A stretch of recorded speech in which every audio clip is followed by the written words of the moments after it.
அதே ரிவாயத்துல ஸல்லல்லாஹு அலைஹி வஸல்லம் அவங்க தொடர்ச்சியா சொன்னாங்க, மன் ஸல்லா ஸுப்ஹ ஃபீ ஜமாஅத்தின், எந்த மனிதன் சுபஹுடைய தொழுகை ஜமாத்தாக தொழுவானோ முழு இரவும் நின்று வணங்கிய நன்மை அவனுக்கு நான் கொடுத்துடுவேன் என்றாங்க ஸல்லல்லாஹு அலைஹி வஸல்லம். சுப்ஹான். கண்ணியமிக்க அல்லாஹ்வின் நல்லடியார்களே, இந்த உம்மத்துடைய பரக்கத் எங்கே இருக்குது? எங்கட வியாபாரத்தை நம்பி அல்ல, எங்கட உம்மத்துடைய பரக்கத் அல்லாஹ் வச்சிக்கிறது சுபஹுடைய தொழுகையில. இந்த சமூகத்துடைய விடியல் அல்லாஹ் வச்சிக்கிறது சுபஹுடைய தொழுகையில. யார நம்பியும் சமூகத்துடைய விடியல் அல்ல, இந்த உம்மத்துடைய முன்னேற்றம் பரக்கத் யார நம்பியும் அல்ல, யாருடைய கையிலும் கொடுக்கப்பட்டில்ல. அல்லாஹ் வச்சிக்கிறது பரக்கத் சுபஹ்ல, விடியல் சுபஹ்ல. அதுதான் நபி ஸல்லல்லாஹு அலைஹி வஸல்லம் சொன்னாங்க, யஜ்தபிஊனல் மலாயிகத்து பில்லைலி வ மலாயிகத்தும் பின்னஹார்.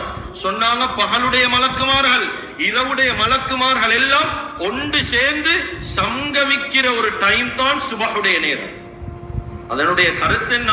சுபஹுடைய தொழுகையில யாரெல்லாம் ஈப்பாங்களோ மலாயிக்காமார்களுடைய சுஹபத்துல இவங்க ஈப்பாங்க.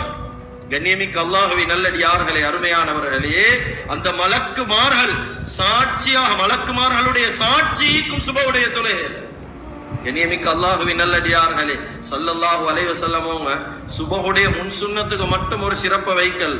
சுபஹுடைய முன் சுன்னத்துடைய விஷயத்தில் என்ன சொன்னா, யாரு முன் சுன்னத்து 2 ரக்காத் சுபஹுடைய தொழுகை தொழுது வருவாங்க, சுபஹ்க்கு முன்னுக்கு 2 ரக்காத் தொழுது சுன்னத். இதை யாரு தொழுவாங்களோ முழு உலகம் கிடைச்சாலும் அவருக்கு பொறுமதி இல்லை. அந்த 2 ரக்காத் அவ்வளவு பொறுமதி. அதே வார்த்தையை தான் ஸல்லல்லாஹு அலைஹி வஸல்லம் சொன்னாங்க, ரக்அத்துல் ஃபஜ்ர். ஃபஜ்ருடைய 2 ரக்காத்தும் இந்த உலகம் அதை தாண்டி என்னென்ன கிடைக்குமோ அதை விட பொறுமதி தான் அந்த 2 ரக்காத். சுப்ஹான். கண்ணியமிக்க அல்லாஹ்வின் நல்லடியார்களே, அருமையானவர்களே, இந்த சுபஹுடைய நேரம் எழுமினவங்ககிட்ட கொஞ்சம் கேளு, தொழக்கூடிய மக்கள் கிட்ட கொஞ்சம் கேளுங்க. சிந்தனை ரொம்ப தெளிவா ஈக்குமா, நல்லா சரியா யோசிப்பா. நேரத்தில் அல்லாஹ் தஆலா பரக்கத்தை வச்சிக்கிறான்.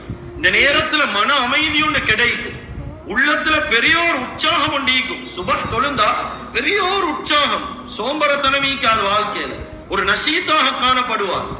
நபி ஸல்லல்லாஹு அலைஹி வஸல்லம் அவர்களுடைய ஹதீஸ். கண்ணியமிக்க அல்லாஹ்வின் நல்லடியார்களே, அருமையானவர்களே, இதுக்கு தான் உலமாக்கள் சொல்லுவாங்க, ஃபஜ்ருடைய தொழுகை என்றது மீசான் என்று சொல்லுவாங்க. மீசான் என்று சொல்லுவாங்க.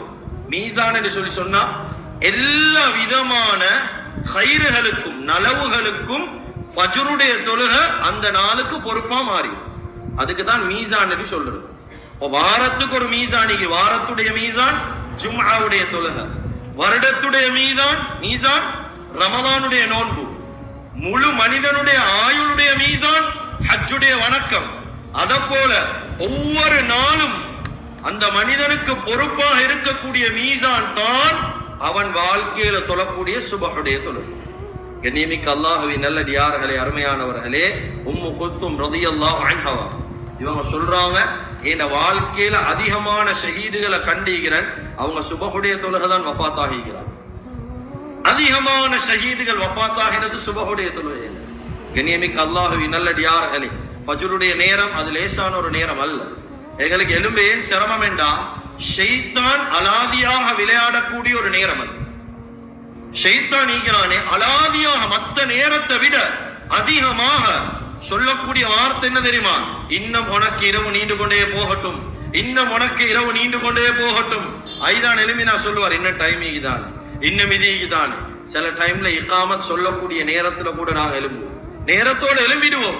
ஆனா பாங்க இத்தனை மணிக்கு, இகாமத் இந்த டைமுக்கு தான், நாங்க இந்த டைமுக்கு எழுமினா பெய்த்திடலும், இந்த டைமுக்கு எழுமினா தொழுந்திடலும். கண்ணியமிக்க அல்லாஹ்வின் நல்லடியார்களே, அதுதான் ஸல்லல்லாஹு அலைஹி வஸல்லம் சொன்னாங்க, இன்ன ஷைத்தான யபீது அலா கைஷூமிஹி என்றா. கைஷூம் என்று சொன்னா அரபுல சொல்றது மூக்கு தண்டுக்கு, இந்த மூக்கு தண்டுக்கு சொல்ற கைஷூம். ஷைத்தான் நிச்சயமாக ஒவ்வொரு மனிதர்களுடைய மூக்கு தண்டுல சிறுநீர் கழிக்கிறாங்க. ஸல்லல்லாஹு அலைஹி வஸல்லம் அந்த நேரம் சிறுநீர் கழிச்சா இவனுக்கு எழும்பிக் கொள்ள கஷ்டமா, சிரமமா தான். நீ அவன் முடிச்சுக்களை போட்டுடுவான், இவனுக்கு எழும்புறது கஷ்டமாயிக்கும், சிரமமாயிக்கும். அதுதான் ஸல்லல்லாஹு அலைஹி வஸல்லம் சொன்னாங்க, நீங்க எந்த அளவுக்கு கஷ்டப்படுறீங்களோ உங்களுக்கு கிடைக்கிற கூலியும் கஷ்டத்துக்கு ஏத்த மாதிரி தான். நீ ஒருத்தருக்கு சுபஹ் கிளம்புறதுக்கு சிரமம், சரியான கஷ்டம். நபி ஸல்லல்லாஹு அலைஹி வஸல்லம் சொன்னாங்க என்ன தெரியுமா? நீங்க எந்த அளவுக்கு வாழ்க்கையில கஷ்டப்படுறீங்களோ எவ்வளவு சிரமப்படுறீங்களோ அந்த அளவுக்கு அலா கதிரி மஷக்கத்திக்கும் வேண்டாம். உங்களோட சிரமத்துக்கு ஏத்த மாதிரி தான் அஜ்ருக்கும் அலா கதிரி மஷக்கத்திக்கும். உங்களோட கஷ்டத்துக்கு ஏத்த மாதிரி கூலி கிடைக்கும். எவ்வளவு சிரமப்பட்டு கஷ்டத்தோட சோம்பரை பார்க்காம மேல் வருத்தம் பார்க்காம தூக்க கலக்கம் பார்க்காம ஒரு மனிதன் எழும்புறாரா, இவருடைய சிரமத்துக்கு ஏத்த மாதிரியே கூலியும் ரொம்ப கூட ஆயிடும்.